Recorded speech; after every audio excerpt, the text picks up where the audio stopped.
dowladda Puntland ayaa markii ugu horeysay ka hirgelisay degmada Rakaraax oo leerarka cadceedda ku shaqeeya ee solar system-ka. Ku dhawaad 50 xabo ayaa laga taagay wadooyinka waaweyn iyo goobaha arrimaha bulshada iyo xafiisyada dowladda. Saacadu waa 3 habeenimo, suuqa ayaa noo shaqeynaya si caadi ah, goobaha adeegyada ayaa furan. qaybaha kala duwan ee bulshada oo aan mikrofoonka Puntland la dhex qaaday waxayna u mahadceliyeen dowladda Puntland iyo cid kasta oo ka qayb qaadatay mashaariic badan oo ma garanaysa muhiimadooda leh ceelka kamid ah waxa kamid ah biyo-gelinta magaalada hadda lagu wado waxa kamid ah solar kanaan hadda hortaaganahay bal waxa nooga warbixisa dareenkaaga iyo solar kan magaalada wuxuu soo kordhiyay waxa isleedahay uu soo kordhiyay bismillaahir rahmaanir rahiim dareenkaygu wuxuu tusayaa waxyaalo badan oo magaalada ka maqnaa oo dhimiceeda hadda hal sano xoogaa baan ka maqnaa in magaalada dhimiceeda ay aad iyo aad u qurux badan tahay waxa ilaahay lagu mahadiyo weeye in kalsoonida dadka oo dhan ay soo noqotay dadka habeenkii 7 saac magaalada lagu soo gaari jirin hadda ay soo gaaraan 6 saac iyo 7 saac ay soo jeedaan in caruurtii waxbarashada ee dalbiyada ku akhrisanayaan waa ilaahay mahadiis oo halkaas aad iyo aad baan dowladda Puntland aan ugu tahniidinayaa heer wasiireed iyo heer madaxweyne heer xildhibaano adeerkan waxa la isweydiin uma baahna waad arkaysaa magaalada layr baa ka shidan haba ku yaraado dhammaanteed way wada ka haysaa laakiin haddii aad iman jirtay hadda ka hor layrka ka hor waxaad garan jirtay inay meel madow ahayd barnaamijkan soolarka aad iyo aad baan u soo dhaweynaynaa wuuna na anfacay waana u baahnayn maxay haytay alxamdulilaahi rabbil caalamiin 6 saac oo habeenimo magaalada dhex mari karaa macquul ah soolarkuna aad iyo aad buu magaalada u anfacay inkastoo yaraa magaalada bilicdeedu soo saaray magaalada waad aragtaa hadda quruxdeedii ma sha Allah korontadu awalba iyadoo iska yaray hadda korontada xataa haday tagto lama dareemi karo gobolkii ma u dhacay mise waagu u bariyay waa dareemi kartaan faa'iidadu uu leeyahay leerku wuxuu soo kordhiyay wax badan marka koowaad wuxuu soo kordhiyay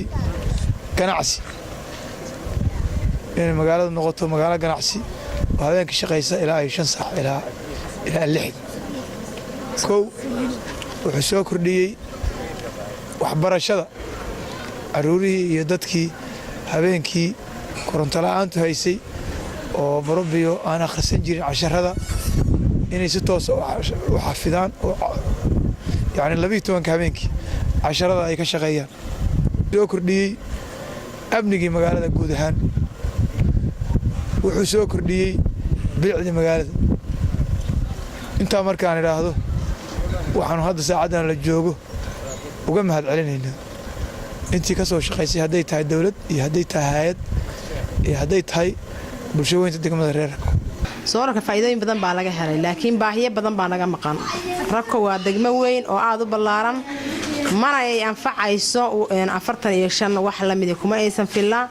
marka suuqa iyo inta aagaas aad baa loogu faa'iiday laakiin aagag badan baa ka maqan tahay oo aan lahayn marka waxaan danaynaynaa cid ku deeqday inay noo soo kordhiso oo baahida magaalada soo kaafay maadaama magaaladu ay tahay degmo weyn oo waxaad haysataan leerka solar system-ka oo aad habeenkii aad arkaysaan oo xilli walba dhiyaanayda xilli walba aad xilli bahalkaysan kartaan sida laaliga waxaan ugu baaqayaa inaad ilaashataan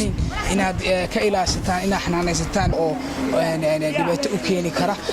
insha Allah waxaan rajaynayaa intaani in ka badanba inay degmadu u baahan tahay oo lagu soo kordhiyo leedahay bulsho badan oo isku dhijidhaweey waxaan ugu baaqayaa maadaama waxaas way aad inoo anfaceen mudana aynu sugaynay Allahna idmay oo laynoo keenay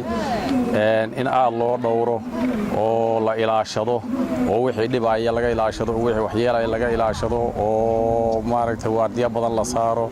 oo si fiican hanti muhiim ah weeye loo feejiginaado aan bulshada ugu baaqayaa mar labaad iyo mar koowaad iyo mar saddexaad baan oo uu kamid yahay hadda solarka aan hoostiisa joogno oo caaway wax ku xirxiranayno haddana wax xirxiranaya sida u jeedaan alaabtaas aan ku shaqaysanayna ganacsigu ka qayb qaatay ilaahay baa mahad iska leh cid kasta oo ka qayb qaatay waa u mahad celinaynaa anagu aad bay noo anficeen laakiin way nagu yar yihiin waxaanu doonaynaa in loo saayidiyo